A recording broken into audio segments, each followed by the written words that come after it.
In the Primer Fields Part 1, it was shown how two magnetic bowls of opposite magnetic polarity would form a variety of plasma structures within a vacuum chamber.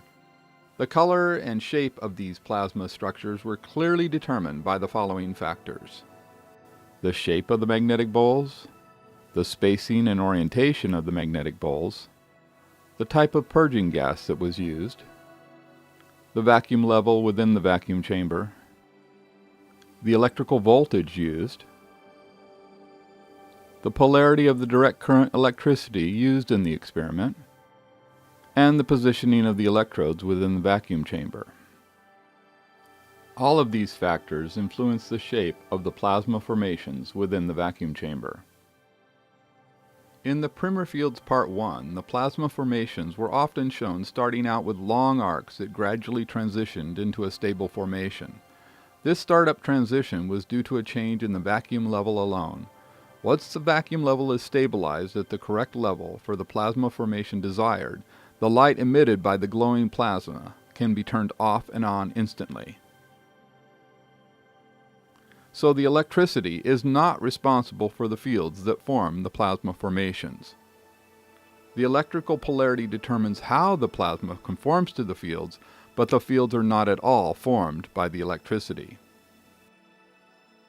A reversal of the electrical current that causes the plasma to glow will cause an entirely different pattern to be revealed in the vacuum chamber, but this is due to a simple polarization change in the plasma, which reveals a different aspect of the same field structure. The electrical polarity is not causing the fields to change, it is just changing how the plasma responds to the fields. Here we see the instantaneous effects of this electrical polarity reversal, as the DC electrical supply is switched between polarity states, just as you would flip a light switch on and off.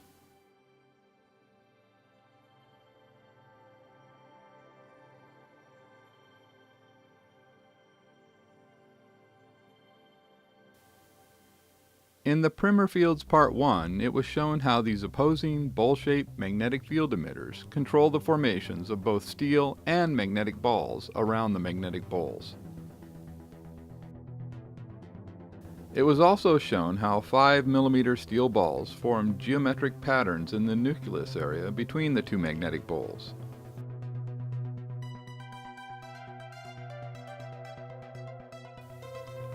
We also saw that these steel balls repelled each other because of the magnetic field that was induced into each of them in the nucleus area.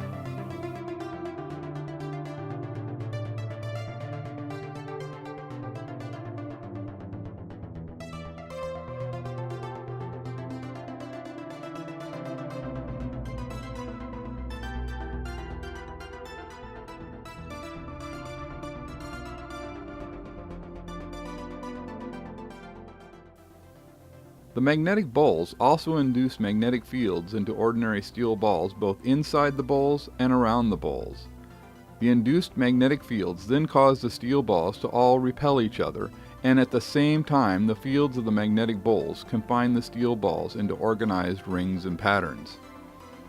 It is very clear that these magnetic bowl-shaped fields impart order into the matter around them, whether in the vacuum chamber or outside the vacuum chamber.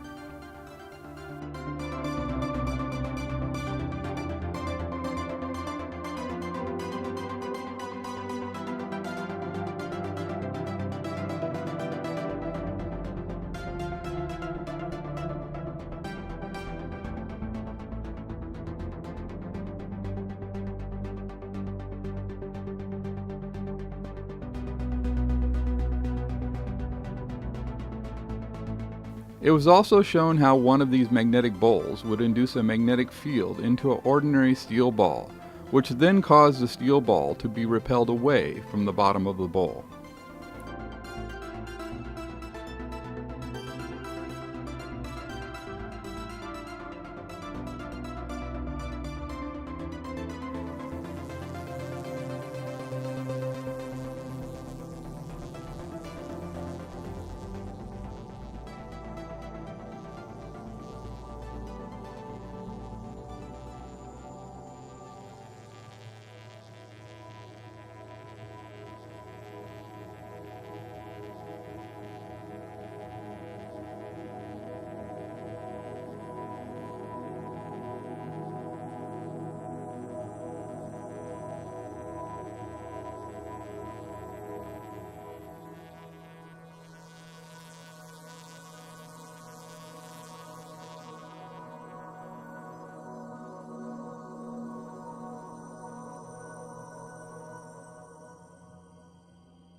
Then, by utilizing what we learned in the laboratory experiments, we were then able to come to understand the structures we find in space better than ever before. We discovered that we could now show how galaxies, stars, nebula, and most all other structures that we find in space could be explained without requiring black holes, dark matter, or dark energy.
That brings us to part 2 in the Primer Field series.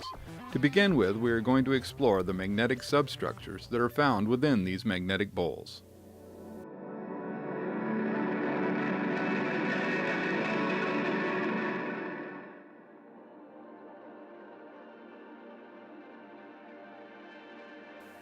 The reason for the glowing rings that we see inside the magnetic bowls in the vacuum chamber will be explained in this section of the Primer Fields. Understanding the function of these rings is critical to understanding how fusion works in the stars.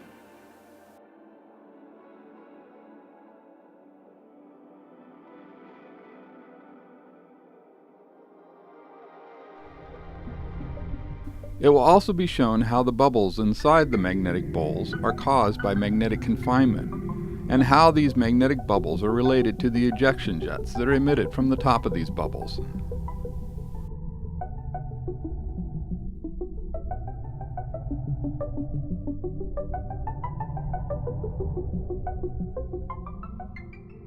This animation shows a magnetic bowl. In the bottom of the bowl, we find 3 magnetic substructures.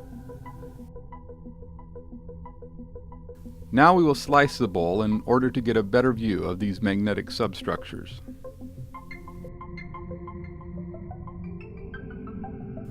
I have named these magnetic substructures the confinement dome, the flip ring, and the choke ring.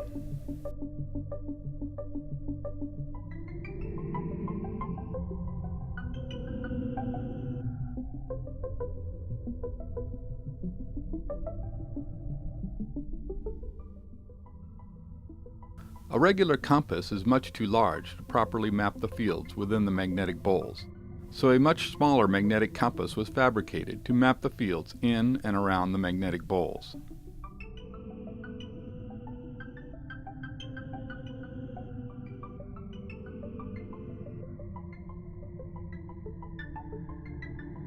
The red and blue arrows shown here indicate magnetic orientation and the direction of the flow of matter in and around the magnetic bowl.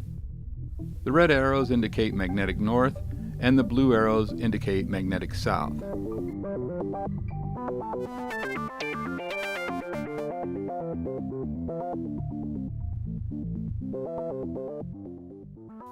Here we see a magnetic sphere being used to reveal the shape of the confinement dome.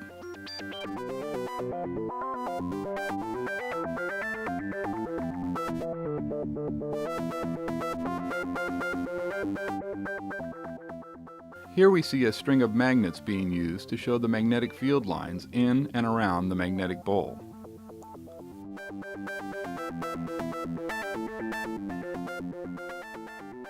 Here we see an example of the ejection forces that exist within the magnetic bowls. Then we see that this ejection force can be extremely strong.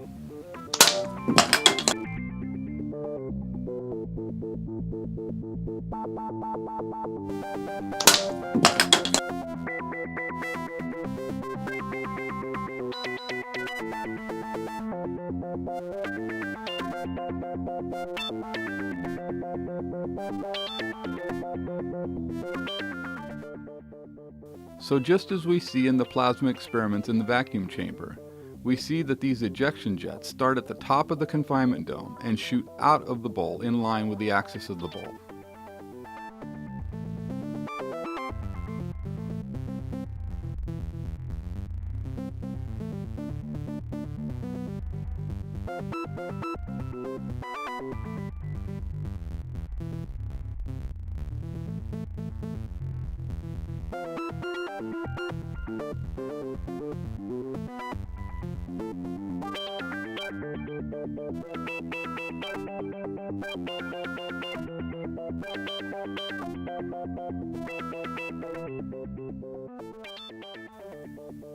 Then when we take this knowledge and apply it to the Vela pulsar, we find some incredible validation of this theory.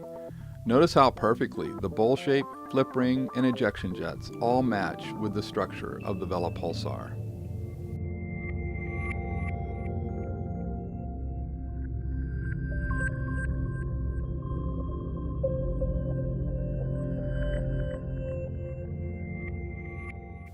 Once more, we see a magnetic sphere being used to reveal the shape of the confinement dome in the bottom of the magnetic bowl. The only way for the magnetic sphere to get under the confinement dome is for it to enter at the flip ring at the base of the confinement dome. Once under the confinement dome, the magnetic sphere is trapped under the confinement dome.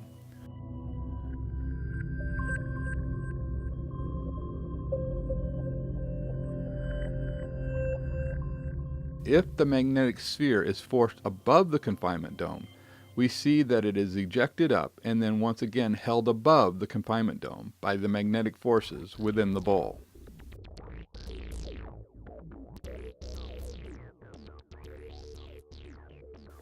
Now we have an animation showing how magnetic matter would react inside of the magnetic bowl. For now, we will be focusing on the function of the flip ring. The red and blue balls are labeled to indicate north and south magnetic polarity, red for magnetic north and blue for magnetic south. So as you can see, all the particles within the magnetic bowl are drawn to the flip ring, where they then enter the area under the confinement dome.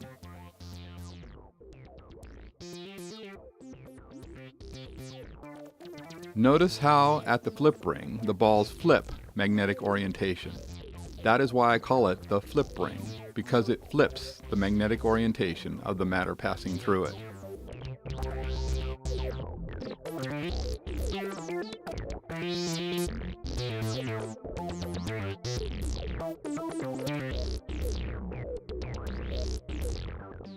This animation shows how particles of matter flow inside these magnetic bowls. The particles of matter entering the bowl are each induced with a magnetic field of their own. Then these particles of matter are drawn down to the flip ring, where they violently flip magnetic orientation and then become trapped under the confinement dome and above the choke ring. This flow of matter continues until the supply of available matter is exhausted. These bowl-shaped magnetic fields act as matter compressors. They will compress available matter until there is nothing left. That is why there is a vacuum in space. Most all of the available matter has been compressed so that all that remains in space is a vacuum.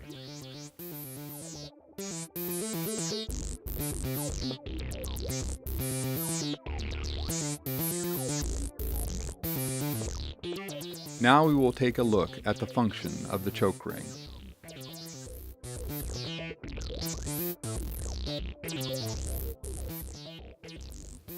Shown here are steel balls that are held in place at the choke ring. The balls are free to rotate around the choke ring, but they resist exiting out the bottom of the bowl or going back up into the bowl. The flow of matter is choked at the choke ring, which is why I call it the choke ring.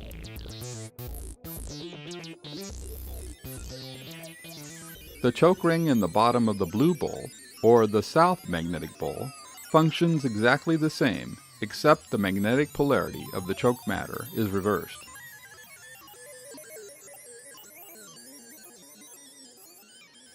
So here in the bottom of this bowl in the vacuum chamber, the glowing ring is the flip ring.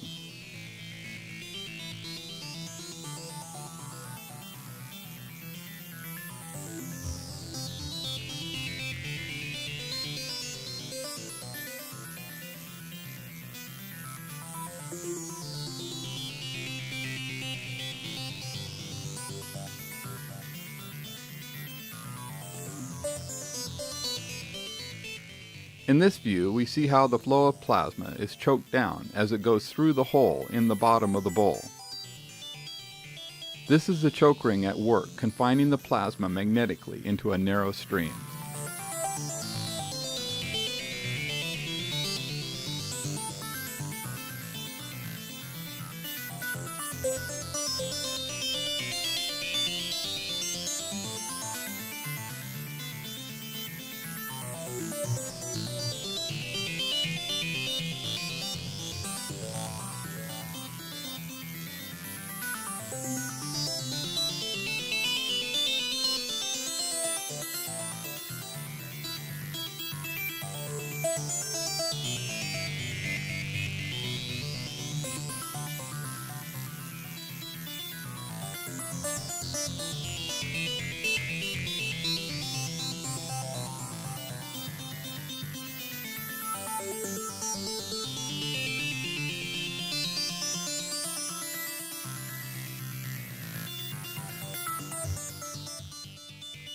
Now we are going to take a look at another magnetic substructure that exists below the bottom of the magnetic bowl. I refer to this area as the flip point. The flip point is in line with the axis of the bowl.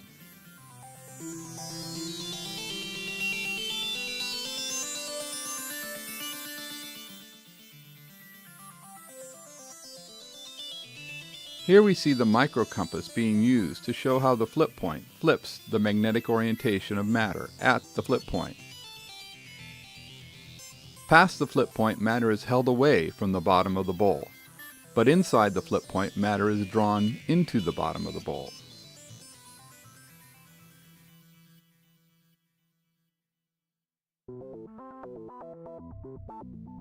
In this demonstration, notice that the steel ball is pulled towards the flip point and then held at the flip point by the interaction of the magnetic fields of the bowl and the induced magnetic field of the steel ball.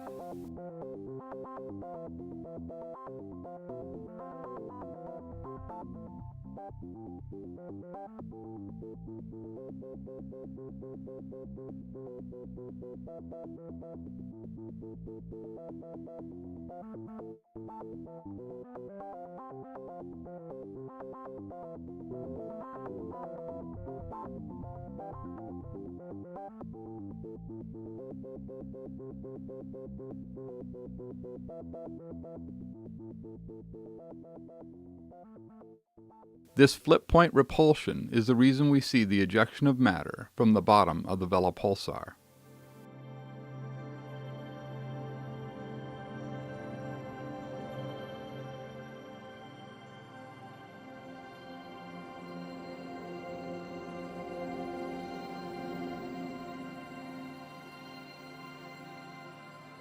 In January of 2013, the Chandra X-ray Observatory released this series of images showing the flow of matter around and into the Vela pulsar. As you can clearly see, the matter is ejected out the top and out of the bottom of the Vela pulsar. Most of the matter coming out of the bottom of the Vela pulsar then moves up towards the top of the Vela pulsar's magnetic bowl, where it flows back down to the flip ring in the Vela pulsar. You can even see the evidence of the confinement dome above the flip ring in the bottom of the Vela pulsar's magnetic bowl. Despite what we have been told, the pulsation of the Vela pulsar is not due to a rapidly rotating neutron star. That is just what was theorized before the discovery of bowl-shaped magnetic fields. In a bowl-shaped magnetic field, the confinement dome is constantly trying to confine all the matter beneath it. But when the energy of this confined matter becomes too great, some of this confined energy escapes. Located at the top of the confinement dome is its weakest point, and this is where the confined energy escapes. In other words, this point in the confinement dome acts as a relief valve. If you Google relief valve chatter, you will see that relief valves can come to a point where they will release pressure in very rapid pulses. In other words, the relief valves will oscillate.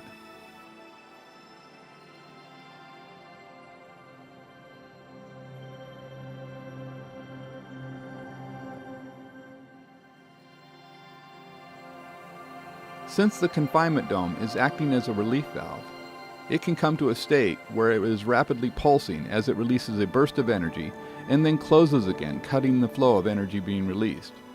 Since the confinement dome is operating as an electromagnetic relief valve, it can release these bursts of energy at very high frequencies.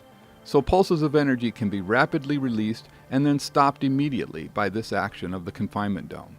This is why some pulsars exhibit these rapid pulses of energy that can suddenly stop and then restart hours or even days later. If we look at how these bowl-shaped magnetic fields function in the vacuum chamber, we see that they also emit energy in rapid pulses.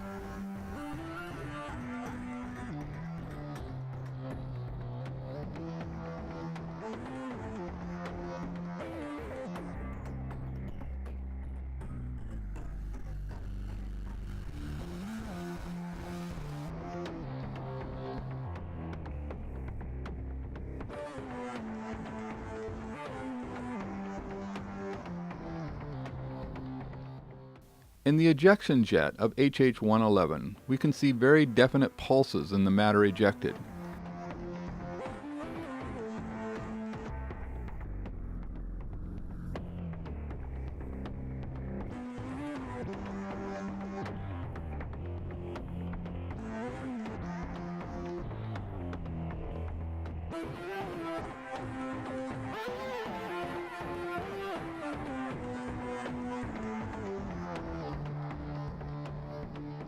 By comparing the jet of HH-111 with a jet that is externally electrically driven in the vacuum chamber, we see that they have dramatically different structures. HH-30 is another example of bowl-shaped magnetic fields with the ejection jets in line with the axis of HH-30.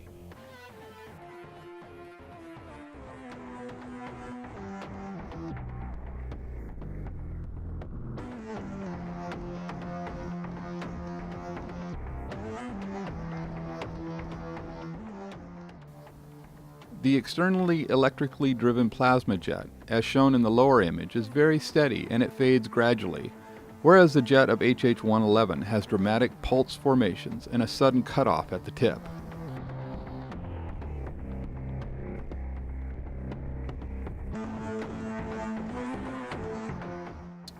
The structure we see in the jet of HH-111 does not fit with what would be found in an externally electrically driven plasma jet. So I must conclude that the jet of HH-111 is not externally electrically driven.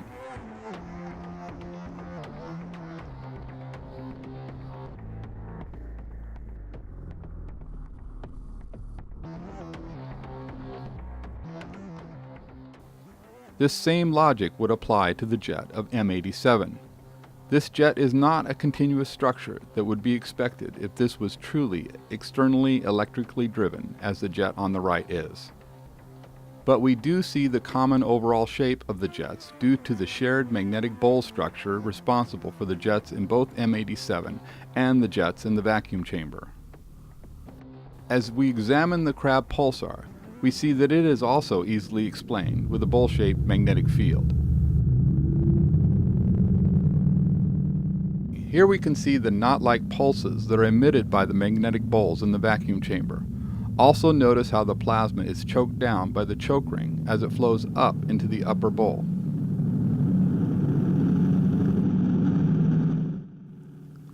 You can find a lot more information out about pulsars on my Facebook page. This includes a very interesting study on pulsars that was released in January of 2013. This study brings further validation to the theories of pulsar behavior presented in the Primer fields.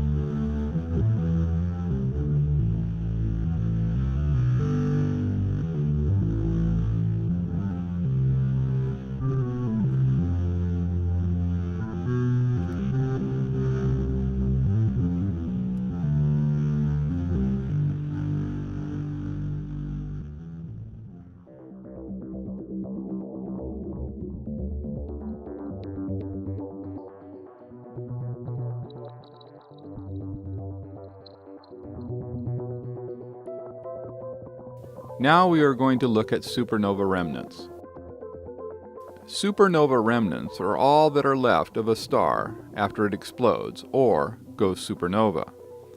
Astrophysicists believe that all of these bubble-type supernova remnants once had a star in the middle of them. Then they believe that the bubble we see is a shell of gas moving away from where the exploding star once was. But I am now going to show you that this concept is incorrect.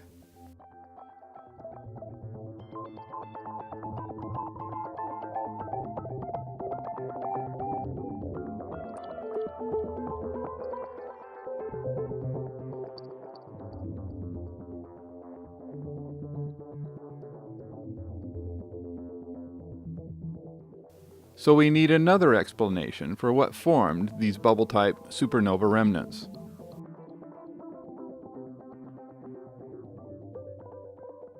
Occam's razor is accepted in science as a way to determine which solution to a problem is most likely the correct one.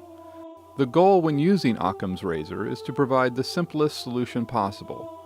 Therefore, in line with Occam's razor, I'm going to show you a very simple explanation of the forces behind bubble-type supernova remnants.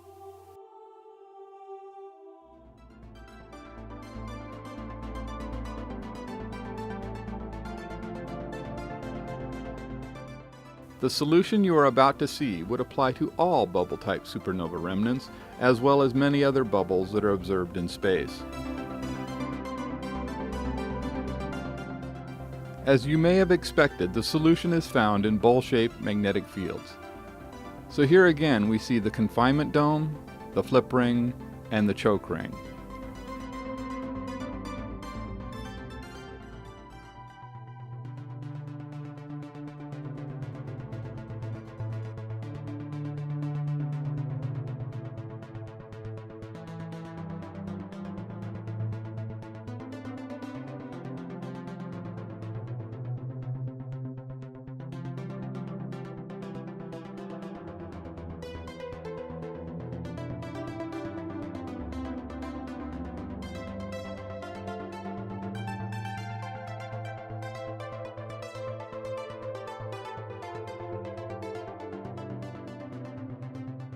Particles of matter are drawn down into the magnetic bowl and down to the flip ring.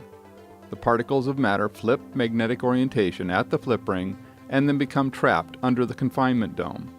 As the matter continues to accumulate under the confinement dome, it causes the confinement dome to swell in size. In other words, the bubble is continually growing. This is why when they measure these bubble-type supernova remnants, they are found to be expanding.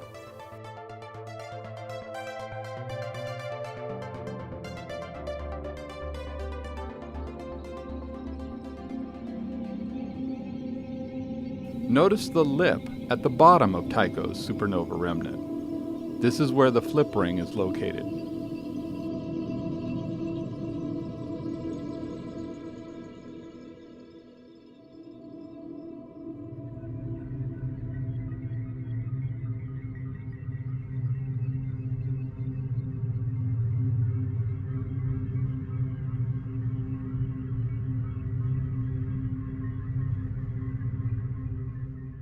Then we have supernova remnant SN 1006. Notice the appearance of the top of this bubble.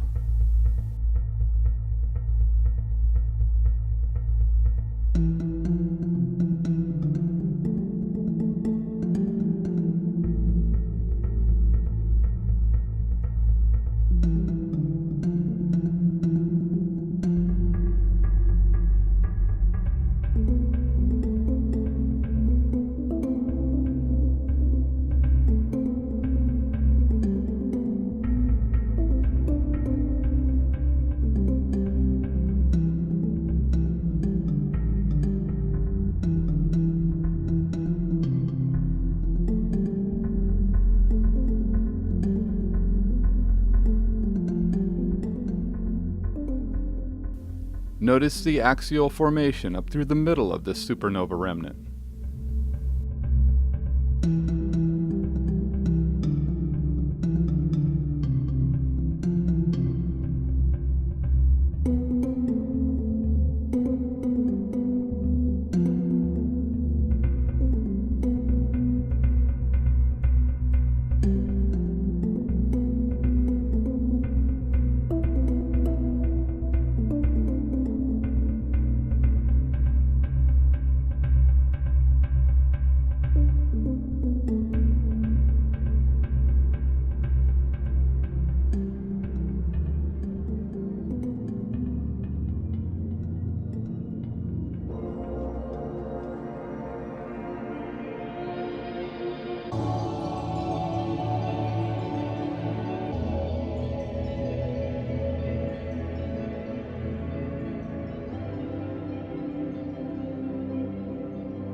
There are times when the internal pressure of the bubble is too great and the magnetic bubble will fail at its weakest point.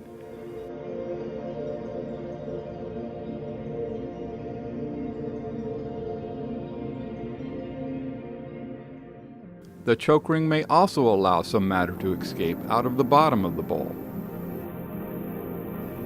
This is exactly what we find in the Jellyfish Nebula.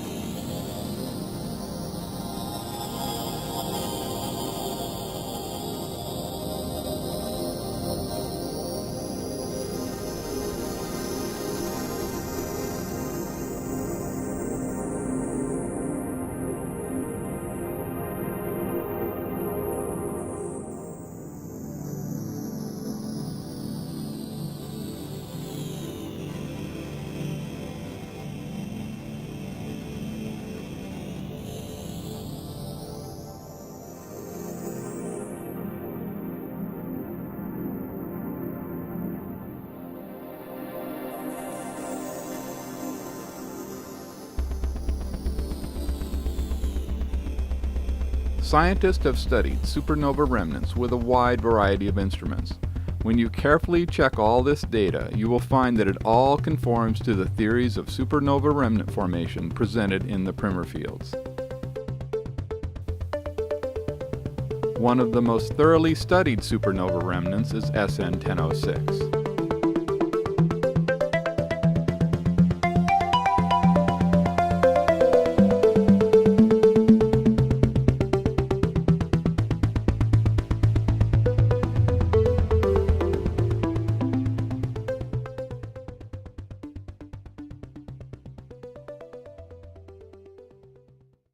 This image of SN 1006 shows what is seen in wavelengths of light visible to the human eye. Now added to the Hubble image, we have that which is seen in other wavelengths by other telescopes.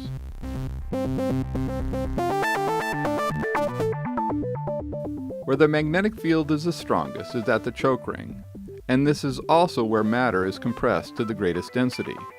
This is why the choke ring area of SN 1006 is the only part of SN 1006 visible to the human eye. This is where matter has the highest density and becomes visible.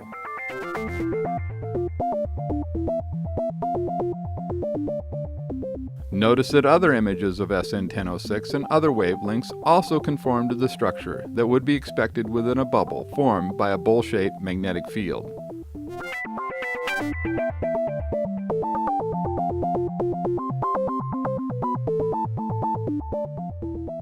Here we see the flow of matter going down to the flip ring, and the ejection of matter out of the top and out of the bottom of SN1006.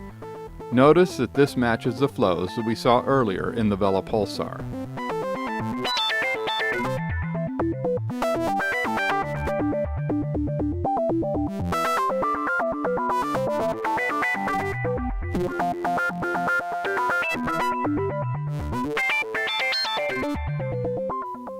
Then we have this very interesting supernova remnant. I will just let the images do the talking.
Then as we observe the Ring Nebula, we also see that it too is actually formed by a bowl-shaped magnetic field.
So based on what we now know about how bubbles are truly formed in space, the massive bubble structures that have been discovered in our own Milky Way galaxy make complete sense.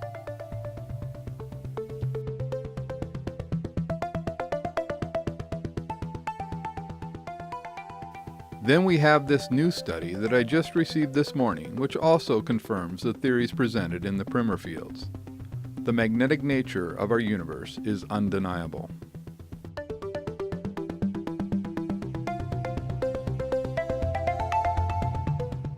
The formation of Eta Carinae is no longer the mystery that it once was.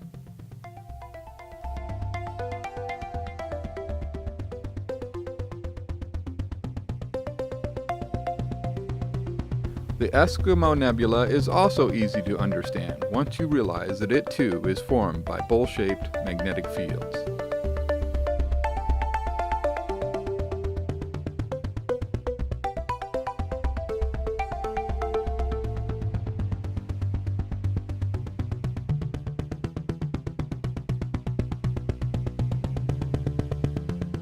Notice the bubbles inside of the nebula referred to as M29.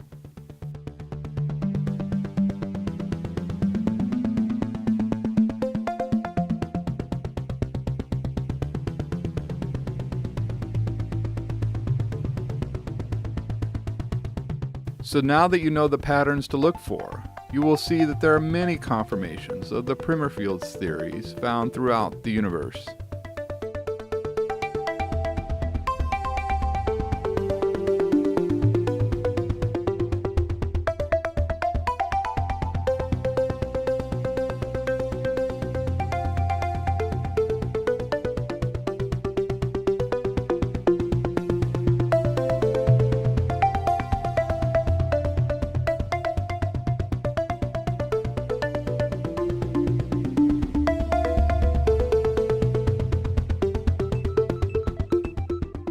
In this image of CMIS 147, we see the flip ring, the choke ring, and we can see the matter ejected out of the top of CMIS 147 at less than escape velocity, and therefore the ejected matter is drawn back down to the flip ring of CMIS 147.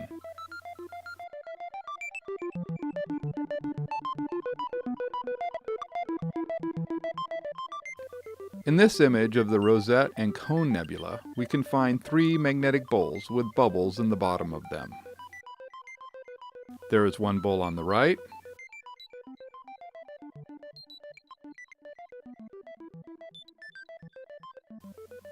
one faint bowl in the middle,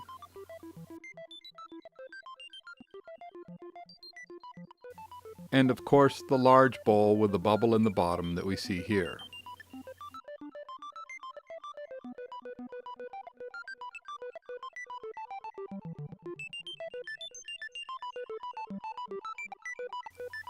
The bubble nebula is clearly in the bottom of a bowl.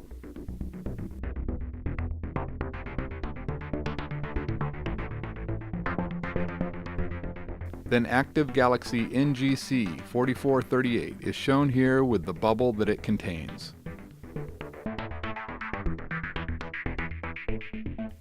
By now you don't even need me to show you the bowl-shaped magnetic fields that form the infamous Hourglass Nebula. You can even see the confinement dome down inside the Hourglass Nebula.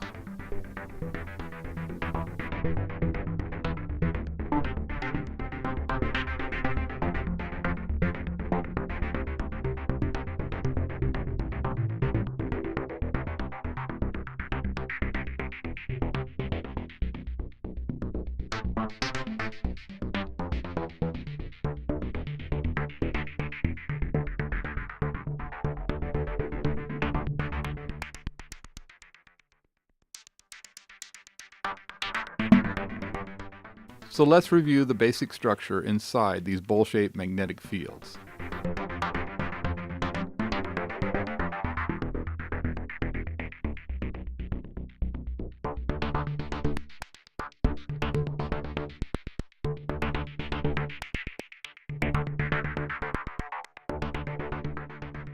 The red bowl represents north magnetic orientation, and the blue bowl represents south magnetic orientation. The shape of the magnetic substructures within the red and blue bowls is identical, except they are of opposite magnetic orientation. In stars, the 2 bowls would be at the poles of the star, and the flip point would be the focal point, or the nucleus, of the star. In the Primer Fields Part 5, we will look at how these fields function in the Sun, including why the Sun flips magnetic polarity every 11 years, and the true reason behind the solar cycle.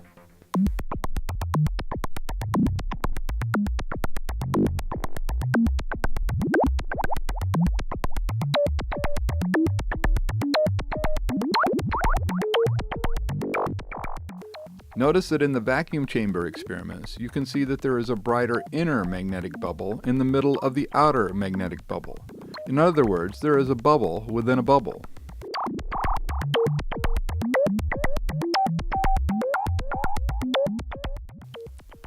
In NGC 3918, we also see a bubble within a bubble. Then the Cat's Eye Nebula also has a bubble inside of a bubble formation that cannot be explained by the currently accepted theories. But when we apply the Primer Fields approach, you will see that these bubble-in-bubble structures are very easy to explain.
So as you can clearly see, all of these bubble in a bubble type formations are very easy to understand once you actually know the real truth.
There are also rings observed in space, and here you can see how these rings can be formed between two bowl-shaped magnetic fields.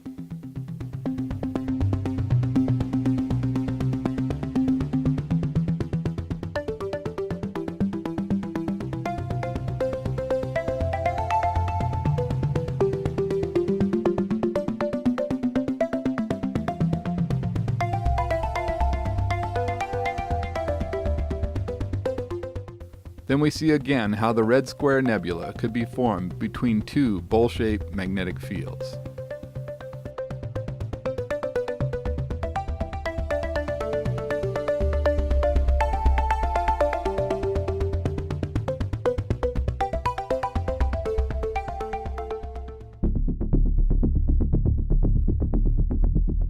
Now we are going to take a look at how these bowl-shaped magnetic fields are responsible for what has been discovered in and around Saturn.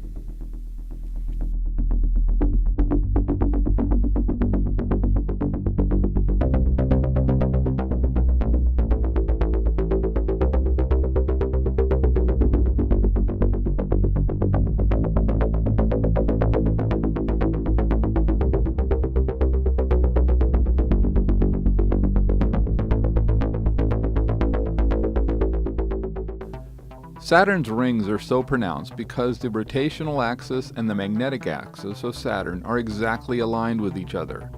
Saturn is the only planet in our solar system with this exact alignment, and that is why rings are not as defined around other planets as they are on Saturn.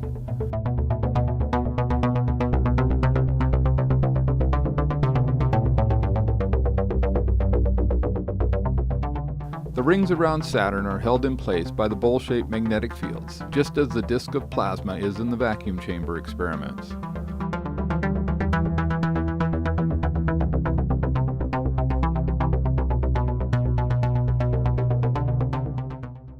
The spokes that appear in the rings of Saturn have long been a mystery, but when you apply what we learned in the vacuum chamber experiments, the cause of these spokes become very clear. Notice that these spokes are at a tangent to the surface of Saturn.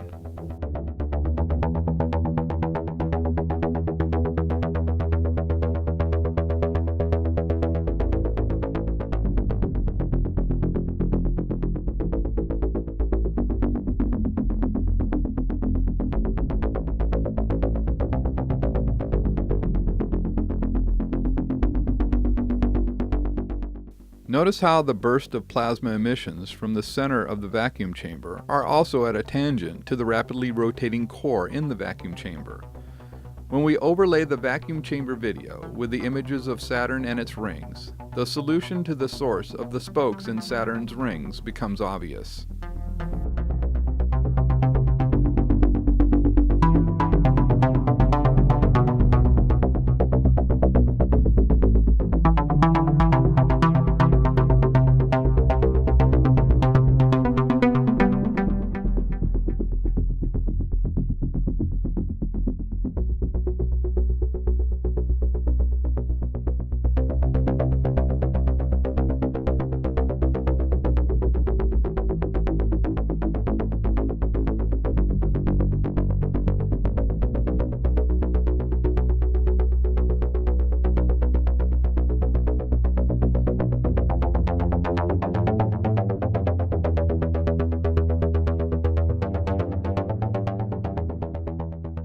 Then we can see that the Primer Fields theories also clearly show the true reason behind the polar auroras on Saturn.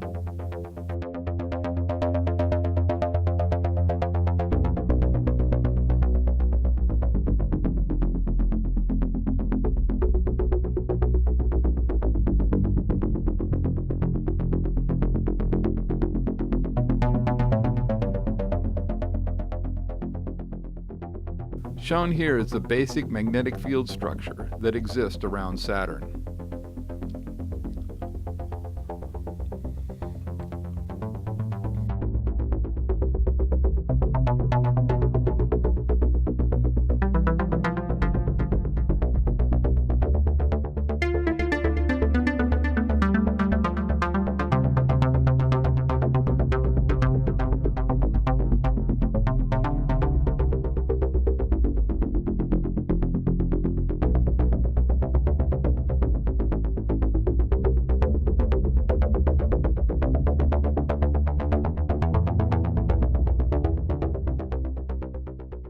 Then this image of Saturn's North Pole captured the interest of the whole world.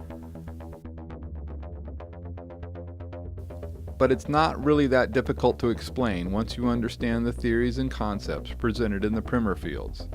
If you look closely, you will even see the magnetic bubble in the middle of this image.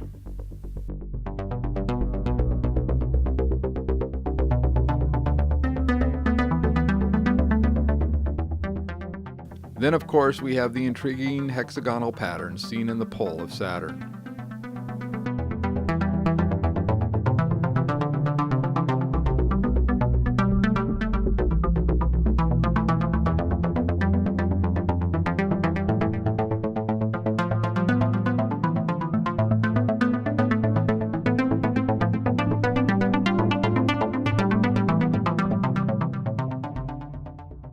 Around the axis of these bowl-shaped magnetic fields, we find that these fields will cause matter to form these regular polygonal shapes.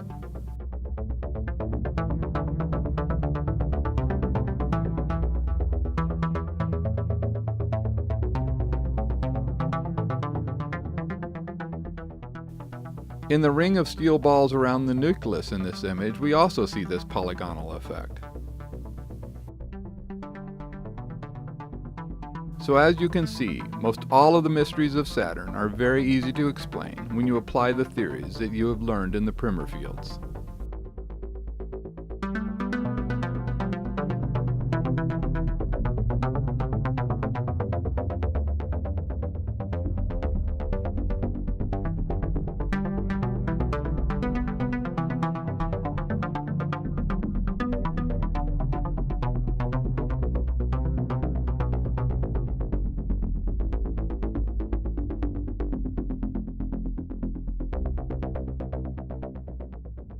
Now let's take a look at Jupiter.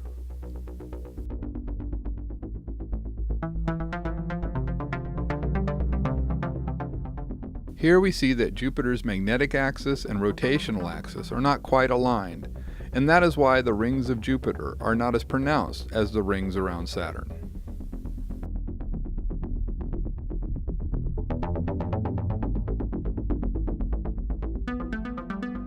Notice the appearance of the polar areas of Jupiter. This image from NASA reveals the ring formations around Jupiter.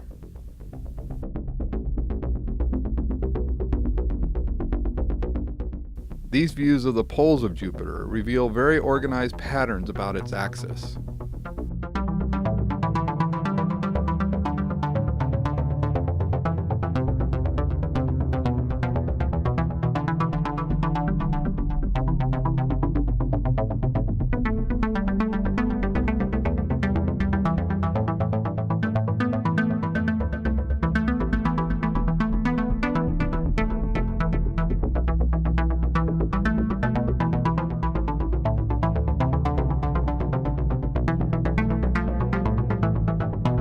Next to the red asterisks, notice the dark spots on Jupiter as they rotate by.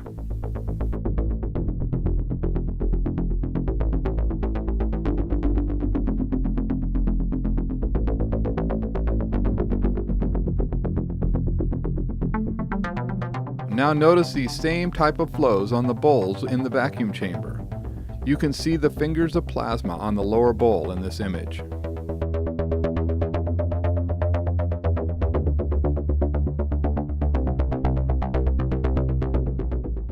Then with the larger bowls, we also see the same type of pattern next to the glowing sphere.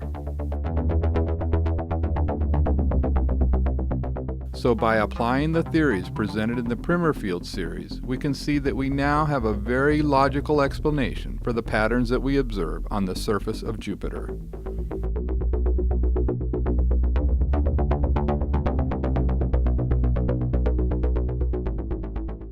That brings us to the end of the Primer Fields Part 2. In this installment, we learned about the magnetic substructures that are found within the bowl-shaped magnetic fields.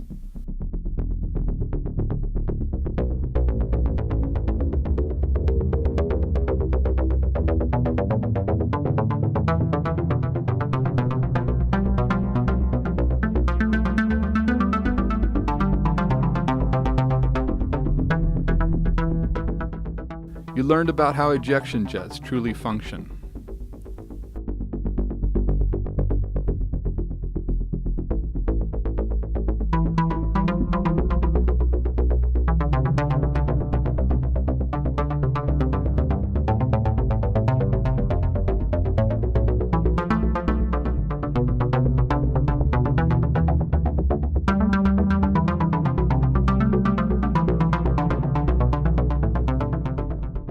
You were shown clear proof of bowl-shaped magnetic fields at work in the Vela pulsar.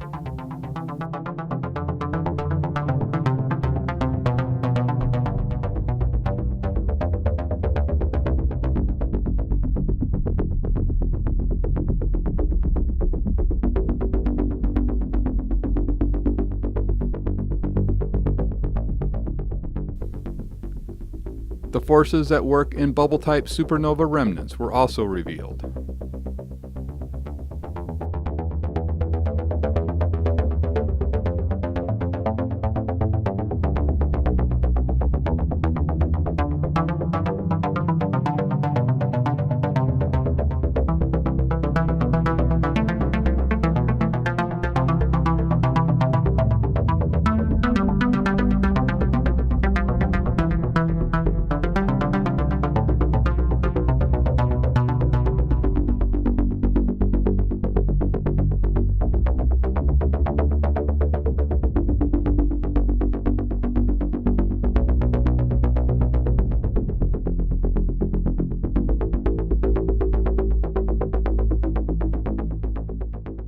We also saw that bubble-in-bubble type nebula are easily explained using the theories presented in the Primer Fields.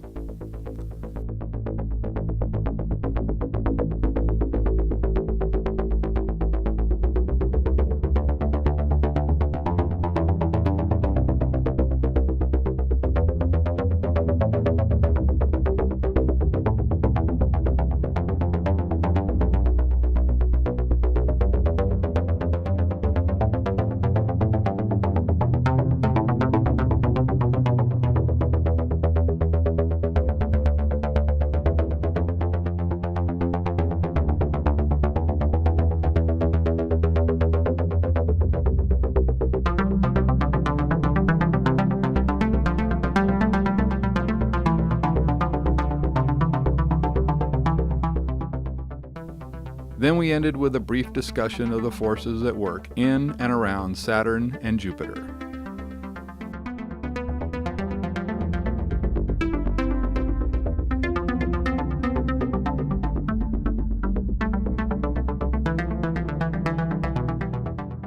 In the Primer Fields Part 3, we will be exploring the wave-particle nature of matter.